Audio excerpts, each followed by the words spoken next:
2A या 2 से 2 में अत्याचार शब्द को परिभाषित किया गया है। सबसे पहले हम लोग एक्ट यानी कि SC/ST एक्ट जो है उसमें जानते हैं कि 2A में क्या है, उसके बाद हम लोग अपने शब्दों में, सरल शब्दों में समझेंगे। 2A अत्याचार। अत्याचार से धारा 3 के अधीन दंडनीय अपराध अभिप्रेत हैं। इसका मतलब है कि इसी अधिनियम की जो धारा 3 है उसमें उन समस्त अपराधों को बता दिया गया है जो अत्याचार शब्द के अंतर्गत आते हैं। वे कौन कौन से कृत्य हैं, वे कौन कौन से काम हैं जिन्हें करके कोई व्यक्ति इस अधिनियम के अंतर्गत अपराधी बन जाएगा। उन सभी कार्यों को, उन सभी अपराधों को इस अधिनियम की धारा 3 में स्पष्ट रूप से बता दिया गया है। तो अगली धारा हम लोग यही पढ़ने वाले हैं और उन सभी अपराधों को हम लोग इसमें जानने वाले हैं।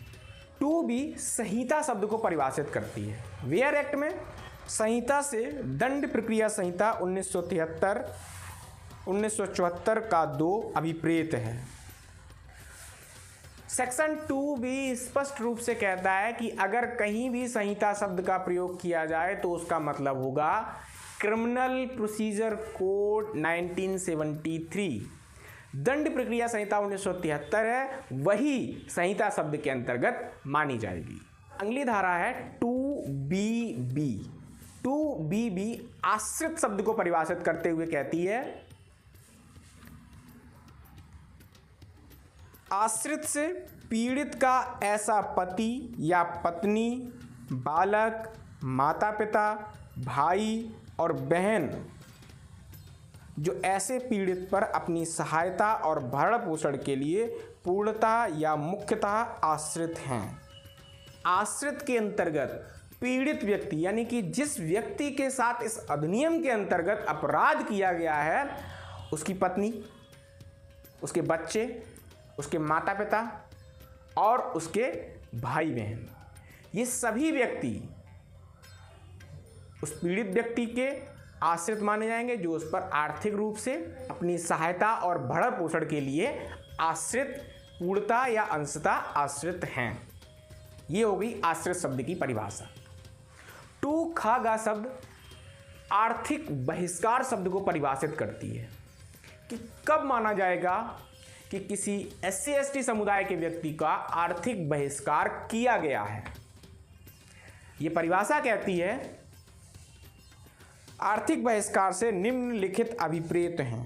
फर्स्ट, अन्य व्यक्ति से भाड़े पर कार्य से संबंधित संव्यवहार करने या कारोबार करने से इनकार करना। दोस्तों, कोई भी व्यक्ति जो SC/ST समुदाय का व्यक्ति है उससे भाड़े पर या कोई व्यापार कारोबार करने से इनकार कर देना उस व्यक्ति का आर्थिक बहिष्कार माना जाएगा, अगर वो SC/ST समुदाय का व्यक्ति है तो। सेकेंड पार्ट, अवसरों का प्रत्याख्यान करना जिसमें सेवाओं तक पहुंच या प्रतिफल के लिए सेवा प्रदान करने हेतु संविदाजन्य अवसर सम्मिलित हैं, व्यक्ति के ऐसे अवसरों को खत्म कर देना जिनमें किसी वस्तुओं की सेवाएं या किसी प्रतिफल, रुपया, पैसा या कुछ और भी चीज़ हो सकती है, उसके लिए सेवा प्रदान करने हेतु कोई कॉन्ट्रैक्ट साइन होता हो, वहाँ पर उस व्यक्ति को इससे विरत कर देना, इससे हटा देना, ये भी उसका आर्थिक बहिष्कार माना जाएगा। तीसरा बिंदु कहता है, ऐसे निबंधनों पर कोई बात करने से इनकार करना जिस पर कोई बात कारोबार के सामान्य अनुक्रम में सामान्यता की जाएगी। दोस्तों, जब भी कोई कारोबार किया जाता है तो उस कारोबार के संबंध में कुछ शर्तें होती हैं जिनके बारे में जो कारोबार करता है और जिसके साथ करता है, दोनों लोग बैठ करके आराम से उन शर्तों पर बातचीत कर लेते हैं। तो ये बहुत महत्वपूर्ण हो जाता है कि किसी भी SC/ST समुदाय के व्यक्ति के साथ अगर कोई कारोबार करता है और उससे संबंधित जो महत्वपूर्ण शर्तें हैं, जो महत्वपूर्ण निबंधन हैं, जिनके बारे में बातचीत करनी चाहिए थी, उनके बारे में बातचीत नहीं करता, तो ऐसा माना जाएगा कि उस व्यक्ति का सामाजिक बहिष्कार किया गया है।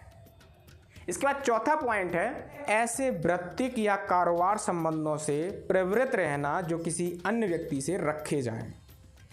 चौथा बिंदु स्पष्ट रूप से कहता है ऐसा कोई भी कारोबार या वृत्तिक संबंध जो किसी दूसरे व्यक्ति से किए जा सकते हैं, अगर वही वृत्तिक या कारोबार किसी SC/ST समुदाय के व्यक्ति के साथ मात्र इसलिए नहीं किए जाते कि वो किसी जाति विशेष से है, वो SC/ST समुदाय का व्यक्ति है, तो उस व्यक्ति का आर्थिक बहिष्कार माना जाएगा।